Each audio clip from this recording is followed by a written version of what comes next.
Hello, this is Paul from debatelab.com. So how does a civilization maintain itself? How does any civilization maintain itself? Well, among other things, by teaching its youngest generation the basics. Because young children generally lack skepticism, their minds are like an open system that can be programmed in any way. Therefore, if a young child grows up in Saudi Arabia, he or she is likely to become an extremely conservative Muslim.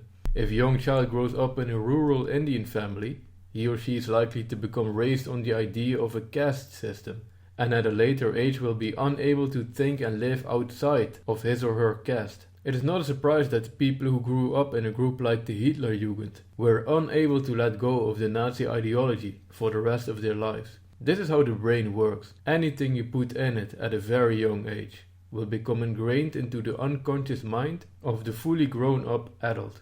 By far most people stay in the very same mental framework that they were taught during childhood for their entire lives. People who are capable of stepping out of it are rare. Think about this very rare Muslim apostate who left Islam after having grown up in a very religious Muslim family.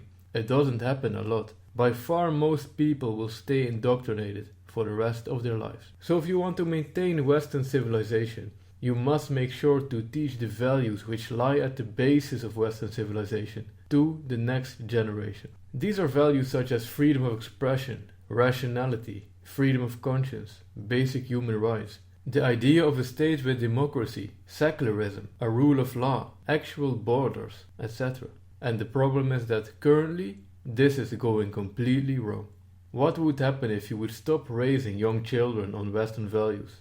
What would happen if you would raise young children not on modernism, reason, science and objectivity, but instead on postmodernism? What if you would raise them on the idea that truth doesn't exist and that only opinions and perspectives exist, and that the opinions and perspectives of uneducated non-Westerners are just as valid as the opinions and perspectives of a Western intellectual? What if you would teach them that claiming otherwise would be quote-unquote racist? What if you would stop raising them on the idea of a state with borders, Western values and Western culture, but instead on the idea that all cultures are equal and that therefore an open multicultural society is the way to go? What if you would stop teaching them the importance of freedom of expression, but instead on the idea that everyone's opinion is just the product of the group that he or she belongs to? So if you're a white man, then everything you say comes from that perspective of oppressiveness.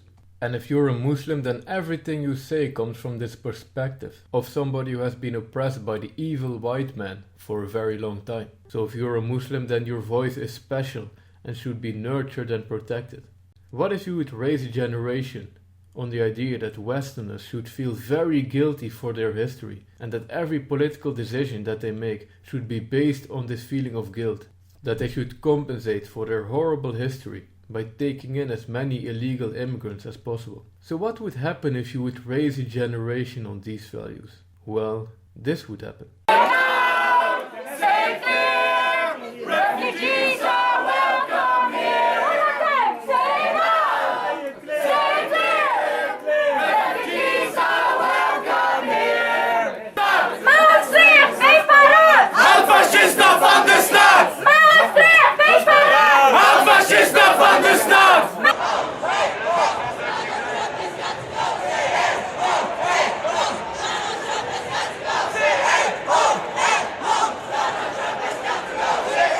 This is what you'll get: a generation of idiots. Whether they're protesting against a democratically elected president of another country or against a Dutch politician speaking at some venue in the Netherlands, the ideology that they're driven by isn't focused on maintaining Western civilization.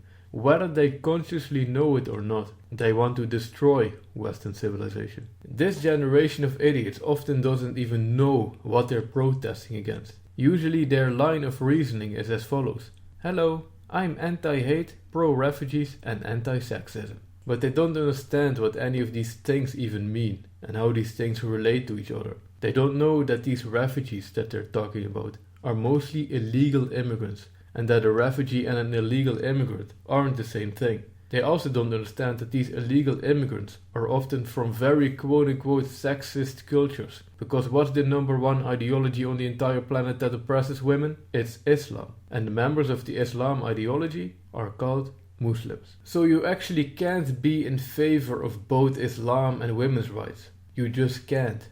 It's intellectually impossible. It doesn't work. It doesn't make any sense. But the thing is that it doesn't have to make sense. It's postmodernism. We're here today because we're against sexism. That's my main reason. And I find Trump, I find it really horrible that someone with such a high function can say such sexist things on a daily basis. We are here against his racist policy, against his wars. He's a businessman and not a person to be a president from the West world. And we are the West. So that brings disasters for us also.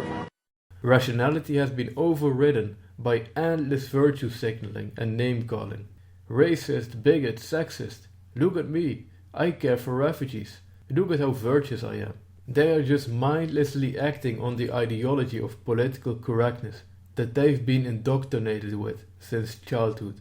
And in most cases, they don't even know what this ideology is and what principles it consists of. If you ask these people, hey, what do you think about cultural relativism? They often don't know what you're talking about, even though the principle of cultural relativism is one of the building blocks of their entire worldview. They don't know how their own worldview is constructed. They don't know. They just use the word racism, use the word Hitler, mix up with some virtue signaling, and that's all. Trump, noem eens 3 maatregelen die niet deugen van hem. Doe maar 2. 2, ja, of ik heb er ook 10. Nee. Doe maar 2. Ik weet er niet genoeg van om daar echt iets heel zinnigs over te Maar zeggen. u staat hier wel op een plein te schreeuwen. Ja, want ik ben tegen racisme. Dit soort dictators moeten het hebben natuurlijk van... dictators. Hij is democratisch gekozen, meneer. Ja, Hitler was ook democratisch gekozen. What you can also see is that these protests coming from the left are an incoherent mess. It's like postmodernism itself has come to life right in front of your eyes. They're a mix of communists, third-wave feminists, open society protesters, Islamists, greenies, anti-white people ideologues, anarchists, yada yada. It doesn't have to make any sense as long as it fits within the overarching framework of political correctness. Especially the combination of Muslims and feminists. It's the most absurd thing ever. It's like Nazis and Jewish people protesting side by side against the Allied forces, or KKK members and black people protesting side by side against Nelson Mandela. What these people all have in common is that they hate the West, even if they don't know themselves why they hate the West. This is the result of indoctrination. This is what a horribly bad education system does. This is what leftist politically correct universities cause. And therefore it is very important to educate the youngest generation properly. And this is also why this is such a huge problem. Because we might be looking at degeneration that will end up destroying Western civilization. If this would be some group of old people, it wouldn't be such a huge problem. But these idiots are the young generation. They're the ones who have to defend Western civilization and pass it on to their children. But by the looks of it, they aren't capable of doing that. This is Paul from debatetheleft.com. If you like the content, please subscribe or please consider supporting this channel through Patreon. Your support is appreciated. And most importantly, never stop debating the left on Islam. Take care.